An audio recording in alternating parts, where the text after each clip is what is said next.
Well, we're now joined by Andrew Leslie. General Leslie, good to see you again. Thank you for making the time. Thank you, Michael. Now, without a doubt, your interview with the National Post caught our attention. You stating, seemingly without any hesitation, that the Prime Minister is not serious about defence, nor are many members of his cabinet. Why say that now when the government just released a major defence initiative last month and really committed billions of dollars across the next 5 years, $73 billion over the next 20? Yeah, it sounds great, doesn't it? Let's not forget what happened in 2017 when the government promised tens of billions of dollars 2017 onwards, and they didn't spend a penny of it. And by the way, between 2017 to now, the Liberal government is $19 billion short on what was promised for Strong and Secure Engage. Okay, fast forward to the defense policy update. We are the only NATO country that is 16,000 personnel short and continuing to fall in terms of overall effective strength. We are the only NATO nation that is not committed to getting to 2% of GDP by 2024. And as you saw, that policy that was articulated a couple of short weeks ago was nowhere close. We are the only NATO nation that, quite frankly, is whose budget, you ready for this, will be decreasing next year. So promising billions of dollars far into the future while Ukraine burns is not acceptable. Well, to that, though, I did speak with the U.S. ambassador about the new defense plan after it was released, and the ambassador said that the U.S. is heartened by what they see. They like the commitment to the Arctic, they like the commitment to continental defense, and the commitment of dollars.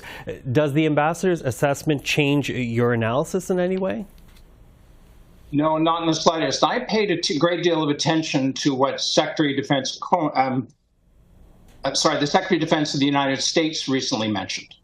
And that is when the Minister of Defense for Canada went down, they had a press release right afterwards.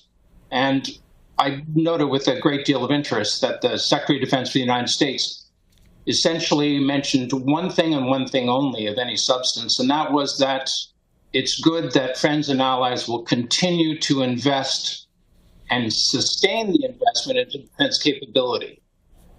So in diplomatic speak, that's essentially a shot across the bows. A variety of organizations down south, and especially in NATO, are not happy with Canada, promising billions years from now, when the need is now, I think, quite frankly, doesn't cut it. Not as a 41 million population plus 2 trillion economy. Mm-hmm.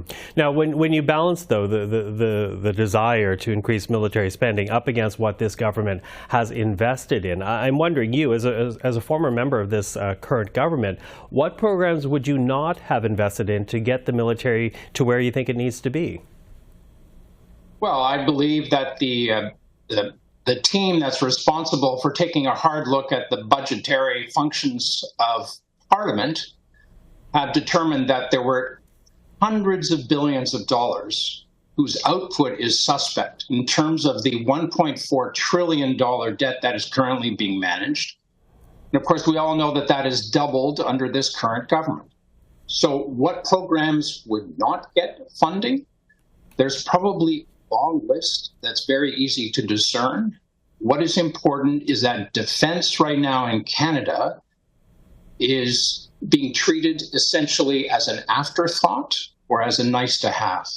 Mm-hmm. And over the course of 9 years, we've already heard once, twice, 3 times, tens of billions of dollars are coming in the future and they haven't arrived. So promising fighters or ships when no contract's been signed or nothing's on the ramps or tied up alongside, when the Army has half of its fighting vehicles and trailers parked for lack of spare parts, when the armed forces are 16,000 people short, which is unprecedented in terms of the history over the last 60 years, when the Air Force can't take part in exercises or doesn't have enough flight hours to train their pilots, our NATO allies are asking a bunch of hard questions, not about the future, but right now.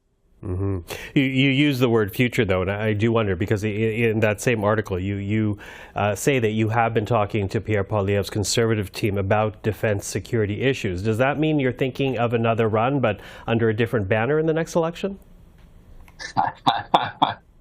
No, I brought up their name essentially because they are paying attention. I believe that they've got a lot of really smart, competent, hardworking people looking at these issues with a lot of seriousness.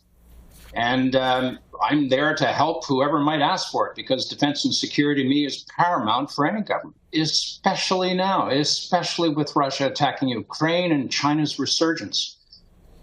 The world is only getting more dangerous, and those nations which don't invest in defense security will actually and could pay a price.